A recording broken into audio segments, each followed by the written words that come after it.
Hey, it's Drybear. We're continuing our series of helping players get into and enjoy the world of Baldur's Gate 3. Now, we've already covered all of the classes and subclasses in the game, all the races and sub-races in the game, as well as all the character stats you'll see on the character creation screen, and all of the basics that you need to understand the combat system. So now that we have a good foundation of all of the mechanics that exist in Baldur's Gate, it's time to get a little fancy. So today we're going to dive into multiclassing, and that is putting multiple classes together on one character and combining their strengths together to get new synergies that might come out of it. We'll first go through the basics and the mechanics of multiclassing and things you need to know, and then we'll end the video with some multiclassing ideas that might get you started. But first, you should come hang out with me on my live stream. I'm live every single day on twitch.tv/Drybear. If you don't come hang out with me in the community, the next time you sit down near a window, a slit of sunlight is going to be right over your eyes. All right, let's dive into multiclassing. In Baldur's Gate, which we already know if you've watched my other videos, that you have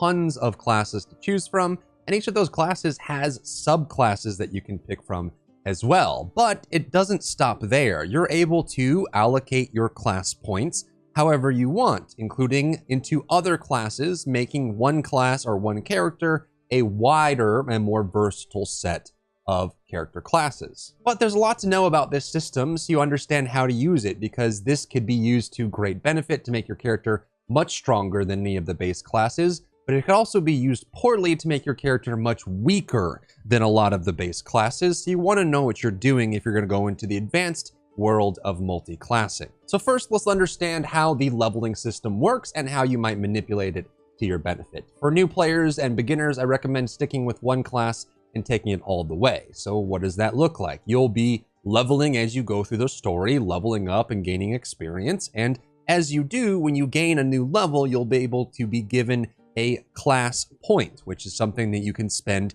in a class to make that class stronger. You have a max level of level 12, and every level you'll get a new point. And for new players, I recommend just putting that point in your main class every time and going all the way up. And as you level up each class, you unlock greater and greater benefits till eventually becoming the ultimate version of that class with all the ultimate points that you have there.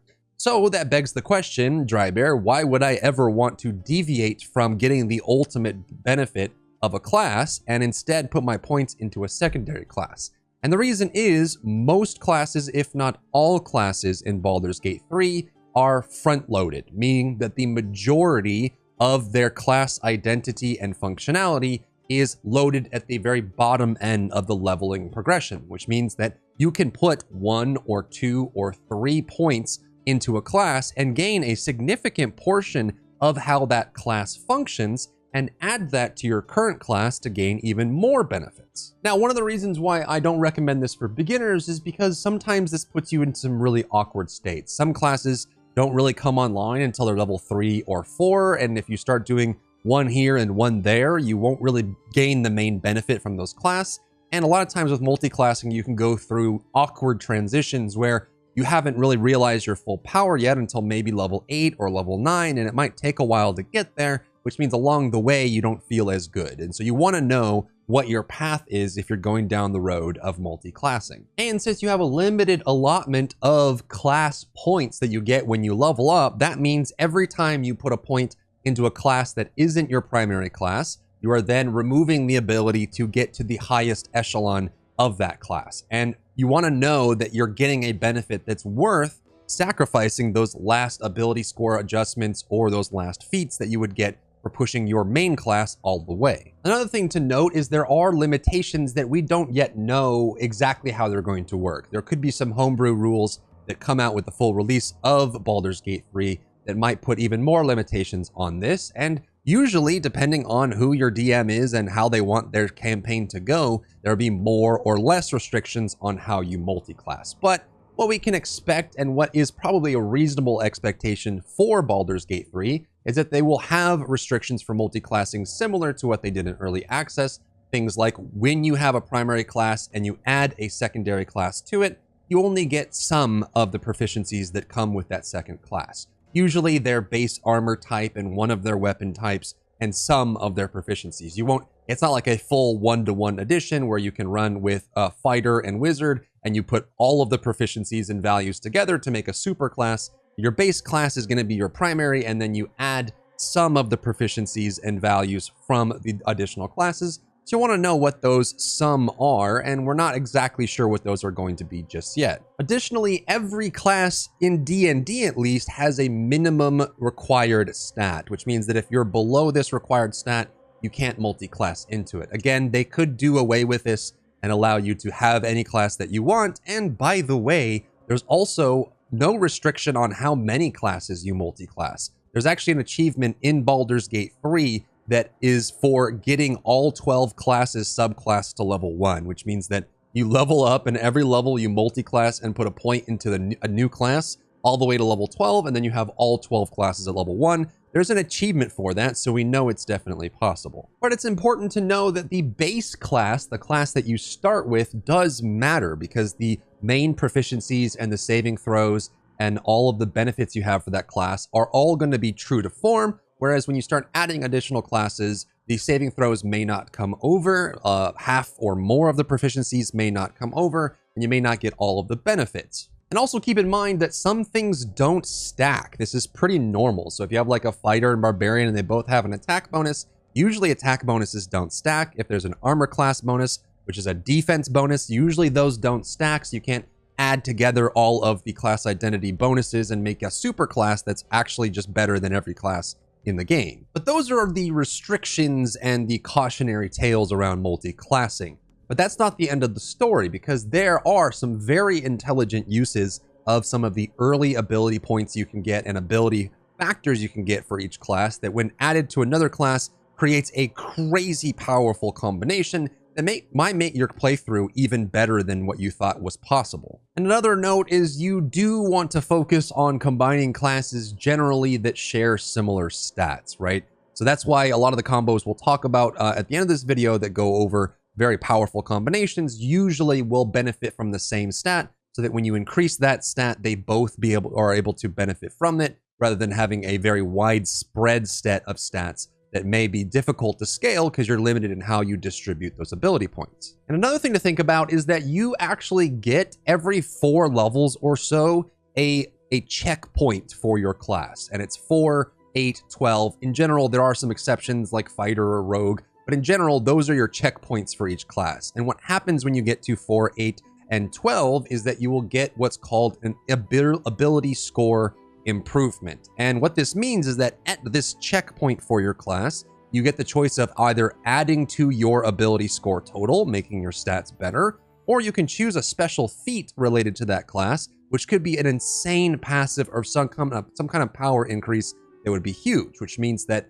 generally people like going like 8 and 4, or like 4, 4 and 4 if you're gonna do tri-classing, or they'll do like 10 and 2 and things like that, that at least for one of the classes, you can get 2 or more of those feats and stat bonuses, being wary of those checkpoints so you don't miss them and scale down. And this also goes along with your progression as well. You may not want to actually take a character to a class to level 3 just before the checkpoint, then add another class to level 3 just before the checkpoint, and then add another class to level 3. You get what I mean. So you want to kind of benefit from those initial boosts in power that you get at those important levels. Now that we know how multi-classing works and we're prepared to use the system and we're pretty excited about it, let's go over some of the most commonly used combinations and some of the classes that just work with almost anything because they have very powerful abilities right off the bat. And one of the most common, one of the most popular is going to be the fighter. Not only do you get some of the proficiencies that come with fighter, like armor proficiency and weapons that might work with things like wizard or with sorcerer, but you also get a powerful ability at level 2 when you level up your fighter in the form of action surge. Action surge is something that you can use that will grant you an additional action that turn.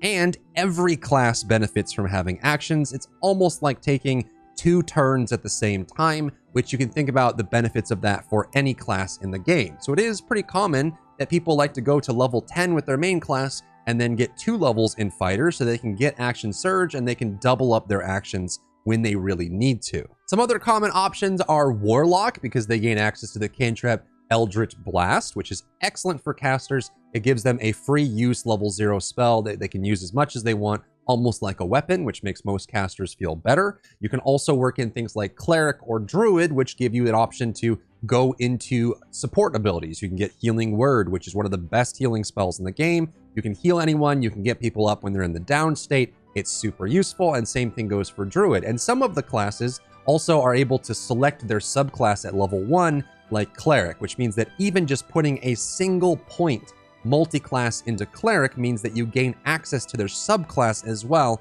without needing to invest much more. Those are some of the basic combinations that people will multi-class into to give themselves some more benefits. But let's go through some really fun, some of my favorite multi-class combinations that you might want to use for your playthrough. And the first one is what I like to call the Wild Rager, which is combining the primary of a moon-focused druid, which means you're going into the shape-shifting form of druid, and you have access to all of that, and you can go to level 10 with that. And then I also like putting 2 points into barbarian so that you can access the rage, which means you can rage during your shapeshift. And it is a ton of fun. You can also subclass the barbarian into the wild heart option if you want, and start redistributing the points there. And it creates a really fun playstyle because while you're raging, you get bonus damage, you get extra rolls, and you also get high resistances, which means you can just rampage around as an animal like a bear or a spider and gain all the benefits that a barbarian would. Another super popular combination is the Lockadin or the Witch Knight. The Lockadin is basically Warlock plus Paladin, which can both benefit from the Charisma statistic, but you can be a war-focused Paladin, something like a Vengeance Paladin, and focus on dealing damage and being tanky and doing melee. And then if you add Warlock to that, which also scales off the Charisma stat, Warlock has a special benefit very early on that allows them to restore their spell slots from a short rest, which means you can use your Paladin abilities, your spells, very quickly and very often without having to hold on to them while still being very melee focused. It gives you a little bit of melee, it gives you a little bit of tankiness, it gives you a little bit of casting, and because the Lockadin is also focused on charisma, it means that you can do your dialogue options as well. It's one of the most powerful combinations and probably one of the safest bets as well. Now keep in mind that the Hexblade or Path of the Blade option for Warlock is not in the release of Baldur's Gate 3, so you might have a different combination that you would expect from this, but the point still stands that Lock-in is super strong. For this, you want to get 9 points in Paladin and 3 points in Warlock. Usually you want to do base Paladin for the extra bonus and then get 3 points in Warlock around level 4 and then kind of move that up, and that way you can reset your points. But it gives you lots of options throughout the middle game and later on, and does come online pretty early too. And as you can expect, because you get Eldritch Blast from Warlock and they have the ability to reset their cooldowns or their spell slots on short rest, they work great with other casters as well. Another hugely popular combination is Sorlock, which is, you get level 3 Warlock, and then you get level 9 for Sork. And what that does, it means you can then reset your spell slots for Sork using the Warlock power. You gain the Eldritch Blast, and they're both charisma-focused casters, which means that you can kind of put those spell slots and powers together, and it creates this super unique combination of the power of Sork with the utility and the flexibility of Warlock. For Sorlock, I would recommend taking your Sork as the base class, leveling it up to level 4 to get the first ability score improvement, then add in Warlock, take Warlock to level 3, and then finish off the rest with your Sorcerer. Another powerful option is the Sorkadin, which is Sorcerer plus Paladin. Again, 2 characters that can benefit massively from the Charisma statistic. And again, because of this, because Paladin has that melee focus while also being able to benefit from casting and using charisma, you can scale up your charisma stat, you can gain the melee bonuses, and also get the power of the sorcerer. And having those 2 flexibilities creates, again, a rather tanky character that can cast when they want, they can melee when they want, they're dangerous up close, they're dangerous at a distance, and they're dangerous when everyone stacks up together, and they're also a charisma character, which means they can handle all of the dialogue checks that you would do throughout your story. Another powerful combination, which I'll call the Barber, since for anyone who's playing Diablo 4 right now, it's basically a fighter combined with a barbarian, and it is a barbarian base, and you still rage and use all of that, and the proficiencies get added together, so it's a match made in heaven. They're both strength, so they can benefit from that main stat as well. But the great part about this is, again, you get fighter to level 2, you get access to action surge. Imagine a barbarian in full rage that gets action surge and can take multiple actions in a single turn. You're going to annihilate anything that stands in front of you. The damage output is actually just ridiculous. So you can either do the combination of fighter primary with barbarian off, or you can do barbarian primary with fighter off. And what I would do is I would get, for the fighter variant, if you're doing fighter primary, just do fighter to level 6, because fighters get a kind of mini checkpoint at level 6. Activate that checkpoint, then get barbarian to level 2 to unlock the rage and benefits for it, and then finish off the fighter the rest of the way. And the same thing goes for the barbarian variant. Take your barbarian to level 4, add in fighter, get it to level 2 for action surge, and then finish barbarian the rest of the way. Another crazy combination of fighter is going to be fighter plus rogue, which doesn't seem like it would be all that strong initially. You have a dexterity class and a strength class, so why would you mix those two together? But what's really great about fighter plus rogue is you get the benefits of all the martial prowess that fighter has. And if you add in a little bit of the stealth attack and surprise attack of rogue, you can actually get to situations with the fighter rogue combination where you can back attack multiple times in a row, almost up to 4 to 6 times. And you can just assassinate an entire squad before they even get to take a turn. I think one of the best versions of this is to take fighter with battle master and add in rogue with the subclass assassin. In this case, I would do fighter base class just to make sure that the rest of your combat is good. Take fighter to level 2, unlock your action surge, add in rogue to level 3 with assassin, and then finish the rest of the way with fighter. And this kind of spec ops special, high class warrior that you'll do with crazy surprise attacks is a super fun way to play, and honestly might be a little bit more flexible and versatile than just a true assassin or thief playthrough. The next combination is an excellent one, and one that I'll call the Mystic, which is a combination of cleric and wizard. Typically, if you're doing a pure wizard playthrough, you benefit from all of the spells and bonuses, but you also suffer from the weaknesses of wizard, which is they have no armor proficiencies, they're wearing cloth robes the whole time, and they're kind of weak when they get caught out, or they're relying primarily on just cantrips. So we solve this by adding 1 level of cleric, because cleric will add in some armor proficiency, which means you don't have to be super squishy on wizard. You can also get your subclass for cleric at level 1. You can go straight into the life domain or the war domain if you want to be a little bit more combat focused, like a battle mage. But what's great about cleric is you only have to spend 1 point into it. You get healing word, you can pick the subclass, you can gain some proficiencies, and then you can spend the rest in wizard. And so for the Mystic, I would just do base class wizard, level 1. When you level up the first time, do a multi-class into cleric level 1. And I recommend going for like life domain if you want the support ability and the healing, or war domain if you want that battle mage aesthetic.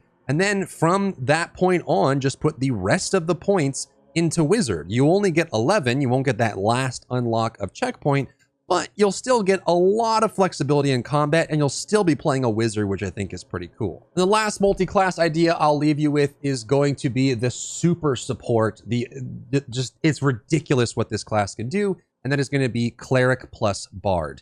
2 of the primary and best support classes in the entire game. You put them together and their synergies are just through the roof. You get the bonuses and buffs from bard, you get the healing and the support from cleric, you get the proficiencies in defense from cleric, you get the proficiencies in offense from bard. You put them together and you're just a super support. In this case, I would go life domain cleric, and then I would do lore, College of Lore for the bard, and you are the one-stop shop for anything involving buffs, debuffs, healing, defense. You can actually just be the buff tower, the support, the super support that your party needs. And I think in this case, you can go with either bard base or cleric base, and you can put 4 and 8 or 6 and 6 if you want between the 2 of them, because you get most of the benefits of this combination at level 1 for both of the classes. So you can experiment with different combinations there depending on how you want to play. But this is a super powerful support option. And that's multi-classing in Baldur's Gate 3. If there's any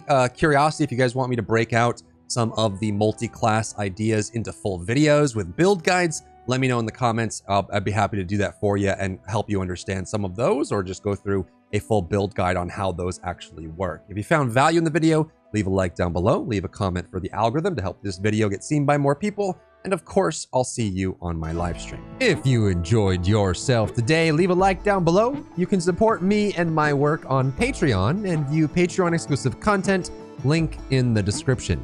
Thank you so much for tuning in, and I'll see you in the next one.